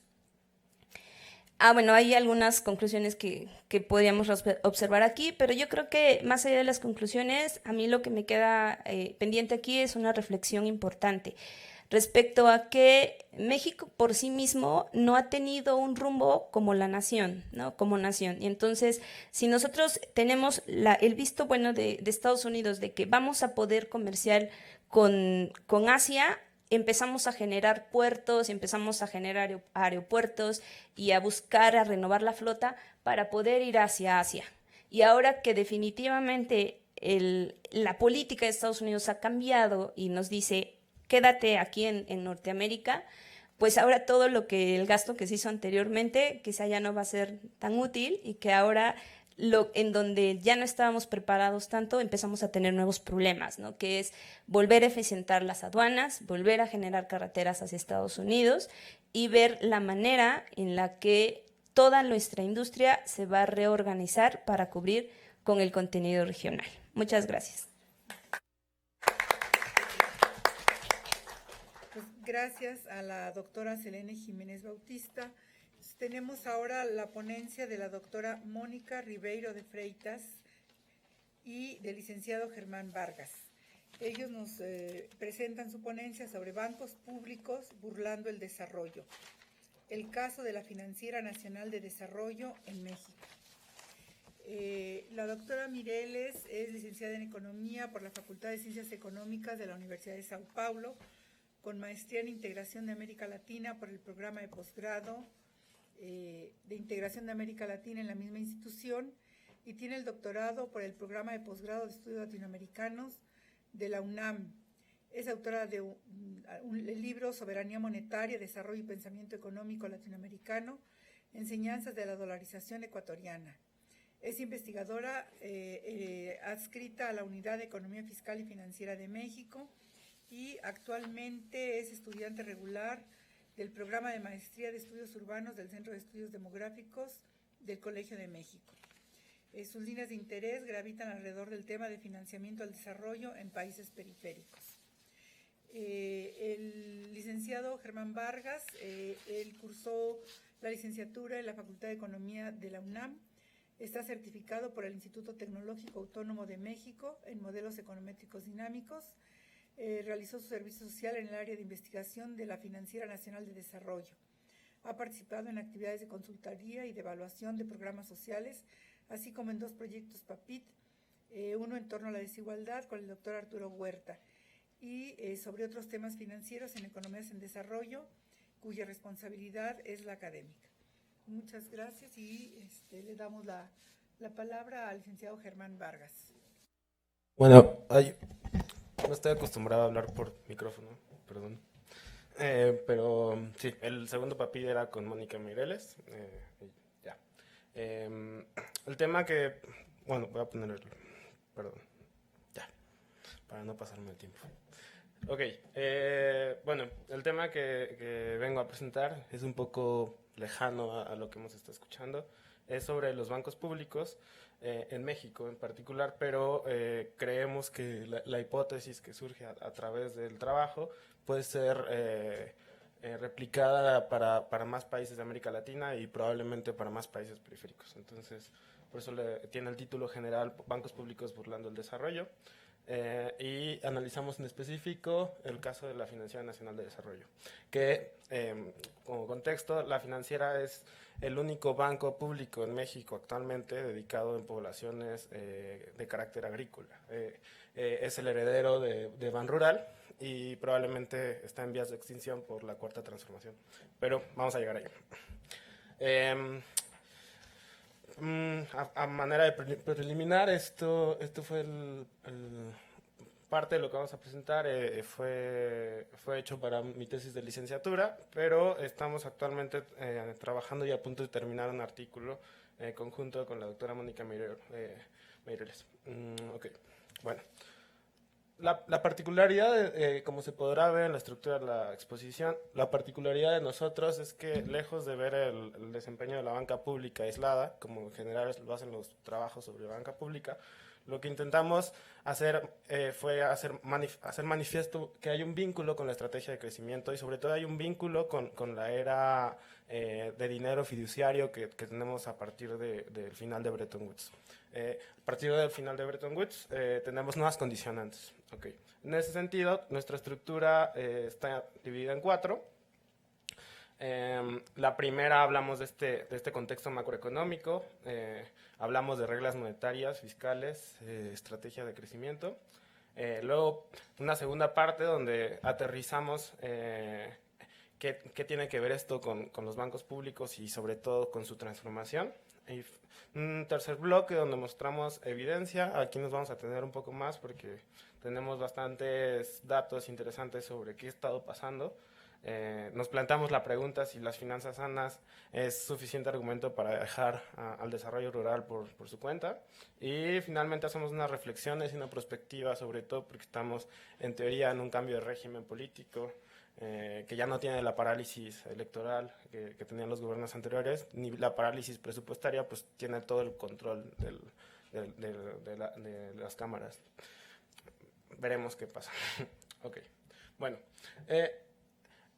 En la primera parte de nuestro trabajo creemos, en realidad consiste en un consenso intersubjetivo entre economistas heterodoxos, sobre todo keynesianos y neoestructuralistas, en los cuales lo que se plantea en términos generales es que las últimas décadas, sobre todo para países periféricos, para países ubicados en la jerarquía baja de divisas, para países que se ubican en la periferia, para países que toman la política de los países centros, o sea, podemos definirlo de muchas formas, pero para países que de alguna forma tienen una dependencia financiera, el cambio de las últimas décadas representó una reducción del espacio político para las políticas de desarrollo. Tenemos que el final de Bretton Woods inaugura una época de libre flotación de los tipos de cambio y sobre todo de libre movilidad de capitales. Esto en la literatura especializada tiene el nombre de trilema imposible, pero en términos simples, Massimo Pivetti lo dice de esta forma: se termina el fin de la soberanía monetaria de los países en desarrollo. Los países en desarrollo, cada que intentan hacer una política con objetivos domésticos, tienen problemas. Y de esto tenemos mucha evidencia, existen muchos libros escritos al respecto. El de Taylor y Etwell es uno bastante bueno, pero tenemos incluso nombres curiosos, ¿no? La crisis del tequila, la crisis del vodka, la crisis del tango, son distintas manifestaciones de estas nuevas vulnerabilidades que se rigen a partir de que el mundo se convirtió en un casino global, ¿no? Y entonces, en este contexto, los países en desarrollo son condicionados directa e indirectamente por organismos internacionales, pero sobre todo por la dinámica macro internacional, a adoptar un enfoque amigable con los mercados. Esto lo define el Banco Mundial en los 80s, market friendly. Lo que quiere decir el Banco Mundial con esto es que los países se acoten a gastar dinero en educación. Y esto termina por limitar las estrategias de crecimiento y termina por inducir una transformación de los bancos públicos. Son 20 minutos, ¿verdad? Okay. Bueno, para México esta historia se puede ver en estos momentos. Como dije, la libre flotación sobre todo después del 71 se empiezan a liberar, varios países empiezan a liberar su tipo de cambio, pero sobre todo empiezan a liberar sus cuentas de capital. Entonces, se empieza a hablar en la literatura de que hay una pérdida del control del canal externo de creación monetaria. Y esto implica muchas cosas. Entre otras, implica que los países como México tienen que empezar a adoptar un régimen que subordina la política fiscal a los equilibrios macroeconómicos, ¿no? Entonces tenemos que en México se va construyendo algo que podemos llamar, o que Esteban Pérez Caldente llama, un régimen de dominancia monetaria, que se caracteriza por una triada, ¿no? Se caracteriza por una política monetaria de metas de inflación. Esta se construye formalmente en 2001, pero desde el 93 tenemos una reforma constitucional que le da autonomía al Banco de México. Después de la crisis del 95, en 97 tenemos un tipo de cambio flexible con una tendencia a la apreciación, que es un poco lo que se habló en otras conferencias. Y sobre todo se empiezan a regular los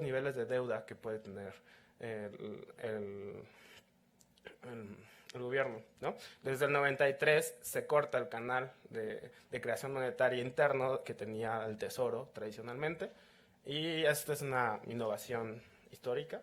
Y en 2006 se vota en el Senado una reforma de responsabilidad fiscal, que entre otras cosas, en términos globales, lo que está diciendo este régimen es: no gasten, nosotros vamos a conseguir la estabilidad macroeconómica y eso va a generar una coincidencia divina que nos va a llevar al crecimiento potencial del PIB, ¿no? En ese sentido, con una baja recaudación tributaria, se plantea que la estrategia, y esto es un poco un falso positivo, es un diagnóstico equivocado que sigue repitiendo el Banco Mundial. En el Colmex el viernes fueron a repetir lo mismo, que dice que el problema es microeconómico, que hay que abrir más los mercados, y esto Jaime Ross ya lo tiene muy documentado. Es una estrategia de crecimiento equivocada, obsesionada por el crecimiento de la productividad total de los factores, que en realidad lo que ha hecho es más vulnerables a muchos mercados, entre ellos el mercado laboral, por ejemplo. Ok, resultados, pues baja inflación, esa es la noticia buena. Tenemos una narrativa de institucionalización de la transparencia, que también es bueno saber qué hacen las instituciones públicas. Lo malo, y que es una bomba de tiempo, es que tenemos un crecimiento nulo. Entre 2010 y 2017 se crece a 1.2% el PIB per cápita, altos y crecientes niveles de desigualdad, es súper documentado, baja y decreciente inversión pública, es natural, o sea, hay una ley de responsabilidad fiscal que impide que se pueda gastar sobre todo en infraestructura, que es lo que más se reduce porque es lo que menos costo electoral tiene. Y desde 2008 hay un cambio en la tendencia de la deuda externa, que es la que importa para los países en desarrollo porque es la que genera límites de crecimiento en el largo plazo. Okay. Y un largo, etcétera. Entre estos, una política macroeconómica procíclica que está documentado por Ocampo que genera un lento crecimiento, ¿no? Entonces, ya llegando a la segunda parte, y que es la que creemos innova el texto, es que a nivel regional esto se expresó en una privatización de muchos bienes y empresas públicas. En términos de la banca pública, tenemos que en América Latina pasamos de tener en 1988 171 bancos a 2015 79 bancos públicos, ¿no? Es una reducción brutal. Y sobre todo, la parte que más se reduce es la parte del financiamiento de primer piso, la que va directamente. En términos cualitativos, y que es lo que más nos importa, hay un cambio en el enfoque de la banca pública. El enfoque, y esto está documentado por Mariana Mazzucato, el enfoque dirigido por el Estado se cambia por un enfoque de las externalidades, ¿no? Y aquí tenemos, bueno, me voy a reducir el ritmo porque esto es importante. Tenemos que la banca pública fue una innovación de la posguerra, fue una innovación del pensamiento cepalino estructural, de carácter keynesiano, podemos darle muchos apellidos, que entre otras cosas tenía como criterio que el Estado era responsable del crecimiento en el largo plazo. Es decir, se ataca la ley de Say, donde la oferta no tiene una... O sea, la oferta tiene condicionantes por el lado de la demanda, y entonces el gasto público es la única forma de elevar el crecimiento en el largo plazo. La nueva visión de la reforma del mercado le impone prioridades a la banca pública. Dice, el nuevo discurso sobre el sector público es: ustedes gastan mucho, ustedes son unos irresponsables, entonces ustedes lo que tienen que hacer es tener reglas institucionales que les impidan gastar más, ¿no? Entonces se les impone una regla de preservación de capital, se les impone no presionar los balances fiscales porque van a presionar la estrategia macroeconómica, y se mete este discurso que después se ha documentado de inclusión financiera, que en un entorno de heterogeneidad estructural, que es el entorno de las economías latinoamericanas, pues genera problemas porque genera que el dinero se vaya a las unidades que ya son rentables, ¿no? Entonces, en términos generales, lo que tenemos es que se cambia de un enfoque de oferta, donde el Estado genera los mercados, crea mercados, a un enfoque de demanda. Un enfoque que dice que los mercados solamente tienen que dar dinero a aquellas unidades que se encuentran en mercados con muchas externalidades negativas. Esa es la narrativa. Y bueno, otro cambio importante es que se empieza a vender el discurso de que la banca pública no debe dar financiamiento directamente a las unidades productivas, sino que debe darlas con intermediarios financieros, ¿no?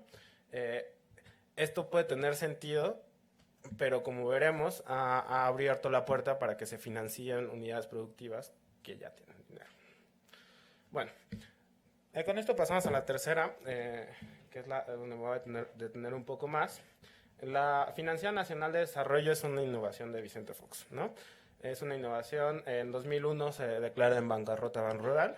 Banrural había sido el banco por excelencia para el sector agropecuario y se crea por decreto la Financiera Nacional de Desarrollo. Se declara el patrimonio con el que surge es lo que se logra rescatar de Banrural y empieza a dar créditos, ¿no? No me voy a tener aquí en el análisis de la ley orgánica, pero hay, y lo va a ver en el artículo que se está trabajando, pero en términos generales lo que hay es que la autonomía de la Financiera Nacional de Desarrollo es muy relativa. Es muy relativa porque la junta directiva, la que decide qué se va a hacer, qué se va a financiar, cómo se va a financiar, de dónde se va a obtener financiamiento, está subordinada a los actores que cuidan que la estabilidad de precios sea la regla, ¿no? Entonces, tenemos ahí una sobrerepresentación de la Secretaría de Hacienda y Crédito Público, que como hemos visto está subordinada al Banco de México, y tenemos también que por decreto tiene que afiliarse al Plan Nacional de Desarrollo. Y como hemos visto, el Plan Nacional de Desarrollo tiene como prioridad la estabilidad macroeconómica porque se piensa que el crecimiento va a venir por otra parte. Entonces tiene como ejes centrales de su normativa que tiene que mantener la sustentabilidad financiera, tiene que tender hacia ser banca de segundo piso y no tiene que presionar los balances fiscales, que es lo que habíamos visto en términos teóricos. Eso lo tiene la financiera. En términos económicos políticos hay una visión antitrustista, antibanca de desarrollo y en el marco de la dominación monetaria. Entonces, lo que obtenemos es que hay resultados positivos.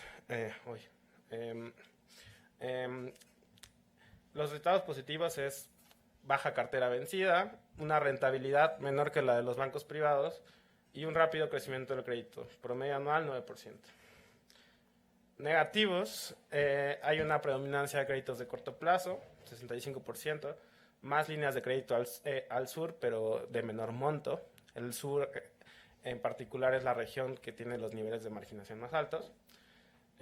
Y créditos simples para el sector agrícola. O sea, la banca de desarrollo, el Banrural era el único banco público hacia el sector agropecuario y es el que recibe los créditos simples, es decir, no recibe créditos en capital, que es de las quejas mayores que se denotan de las encuestas nacionales agropecuarias, ¿no?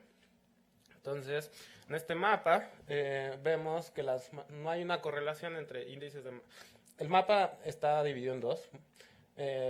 Los estados con mayor índice de marginación están abajo, en este color, y entonces las bolas representan proporcionalmente el crédito. Si fuera una política no regresiva, tendríamos que tener las bolas más grandes en los estados de mayor marginación. No vemos esa correlación.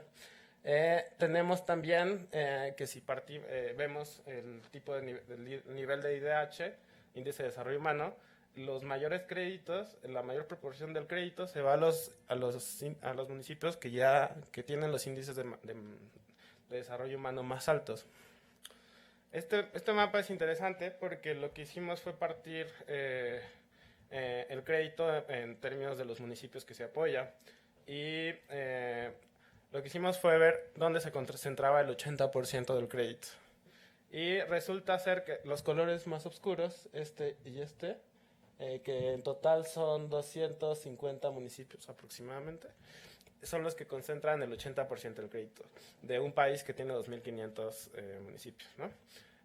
Lo cual habla de una enorme concentración del crédito y sobre todo sabemos que a partir de los diagnósticos que se hacen, que el mayor potencial productivo del campo está en en los estados del sur, que es donde tenemos muchísima disponibilidad de recursos, y también históricamente es una región que ha sido abandonada, ¿no? El sur también existe, es un texto famoso de Santiago Levy, que se retoma en el último libro de Jaime Rostro. lo que hicimos fue hacer una tasa de interés promedio ponderada, o sea, por el tamaño de la cartera de créditos. Entonces lo que se ve es que en términos, en promedio, la Financiera Nacional de Desarrollo, que es un banco público, tiene tasas más altas que la banca comercial. Lo cual también habla de, o sea, no está llegando a los municipios más pobres, está concentrada en pocos municipios y además tiene tasas de interés más altas que los bancos privados.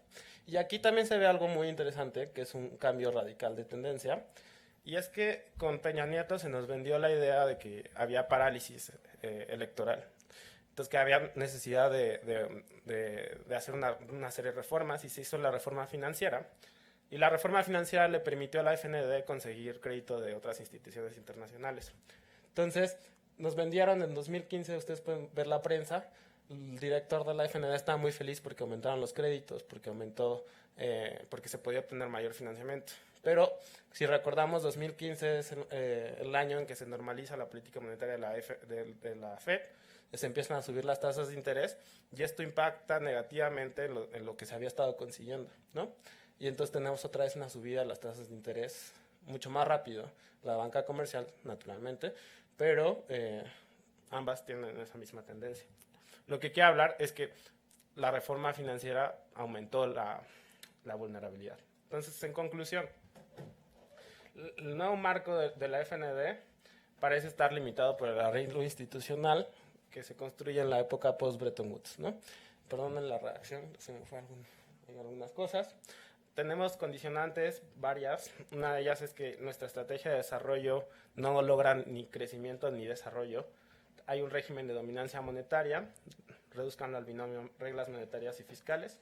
Hay una banca pública construida desde un enfoque que no cree en la banca pública, que le impone una racionalidad de corto plazo, y un contexto internacional volátil y de estancamiento, que además se coló después de la reforma financiera de Peña Nieto. Entonces, queríamos meter esto. Recientemente tenemos un presidente que iba a representar el cambio estructural. En realidad no lo vemos. Creemos que hay mayor austeridad. Seguimos sin un censo agropecuario. El último censo agropecuario es de 2007. No hay presupuesto, dice Andrés Manuel. Continúa la austeridad en organismos de medición. Un discurso contra la expertocracia sin una propuesta alternativa a ella. Y por si fuera poco, en diciembre se declaró director a Javier Delgado de la Financiera, pero al mismo tiempo de otras 3 instituciones. O sea, tenemos un director de 4 instituciones al mismo tiempo, que además no nos han clarificado cuál es el plan. Nos dicen que se va a fusionar para ser más eficaces, pero no nos han dicho cuál es el plan. Entonces, bueno. Y por si fuera poco, a nivel general de la banca de desarrollo, y con esto termino, encontramos evidencia de que está ocurriendo también algunas de esas cosas. Hay una concentración en la cartera de crédito en ciertas unidades, en ciertos tipos de crédito, en ciertas regiones, y sobre todo la banca de desarrollo tiene una particularidad, que si vemos los estados de resultados de 2000 a 2017, la proporción de dinero que se destina a activos financieros sintéticos, que es esta región, pasa de 5% a 21%. Eso quiere decir que el nuevo marco institucional, esta es nuestra hipótesis, podría estarle, al momento de ponerle una racionalidad de corto plazo y de preservar su capital, lo está induciendo indirectamente a especular, cuando su actividad debería ser la dispersión de crédito a unidades vulnerables. Entonces tenemos que la carta de crédito está creciendo menos que lo que se está destinando en instrumentos financieros sintéticos. Y ya, hay una mimetización. Creemos que hay una mimetización del comportamiento de la banca pública al comportamiento de la banca privada. Gracias.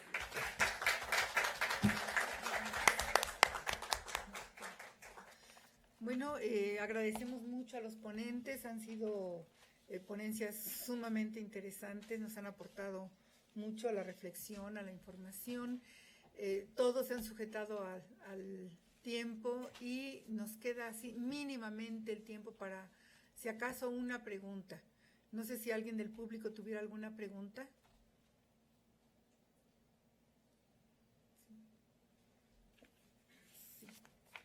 Sí.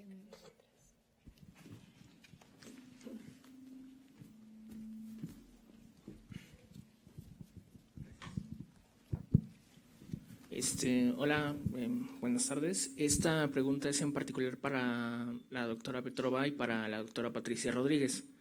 Bueno, durante sus participaciones, y bueno, lo sabemos, Donald Trump pugna por dejar de lado el libre comercio, pero a la vez de forma interna está tratando de reducir los impuestos. En un capítulo del TMEC menciona la doctora Patricia Rodríguez, no se profundizó, porque los objetivos eran otros, pero se dice que hay un capítulo con comercio en línea. Entonces la pregunta aquí es, ¿existe o hay cabida para una regulación o leyes de comercio digital en este contexto? De ser así, sobre todo, no solo en lo internacional, sino en lo nacional también. Sobre todo en lo internacional, ¿cuál es? Y bueno, sería eso. Gracias.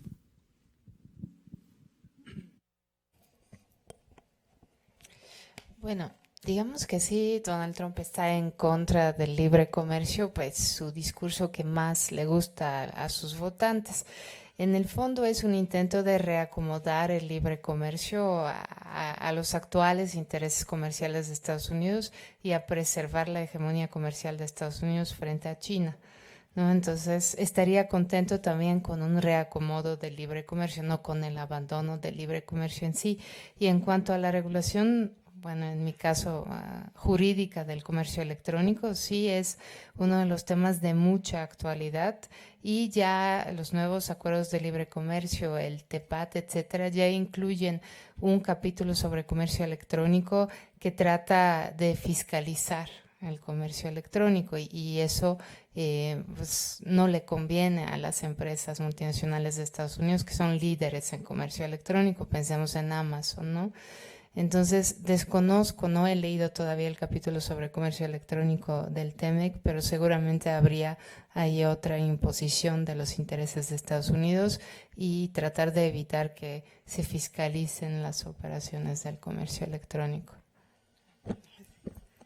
Sí, yo creo que hay una tendencia por la importancia que comienza a tener el comercio electrónico y los servicios de este tipo y también los financieros ahí que en línea. Yo creo que hay una tendencia generalizada a tratar de regularlos y tratar de cobrar los impuestos. Un poco la ley FinTech trató de eso, digamos, pero no quedó muy claro, al contrario, creo que no logró dar respuesta al desarrollo actual de esto. Y en el TEMEC realmente no viene especificado algo de esto, mucho se queda como que a nivel nacional. Y yo recuerdo, porque yo leí el TPP en ese momento, que tampoco trataba nada de los impuestos. Yo creo que se va a imponer, y aquí en México ya lo dijeron hace poquito, que sí se va a tratar de poner impuestos a Amazon y a Uber. Y eso quiere decir que se puede estar permitido dentro del TEMEC, porque dado el documento que aceptó el TEMEC, el Senado, realmente aceptó todo y justificó todo lo que se propuso, ¿no? Entonces, yo creo que está dentro de esta visión o imponerse esta idea de ya tratar de cobrar impuestos a este comercio. Bueno, pues muchas gracias a todos, un aplauso a nuestros ponentes y los invitamos a la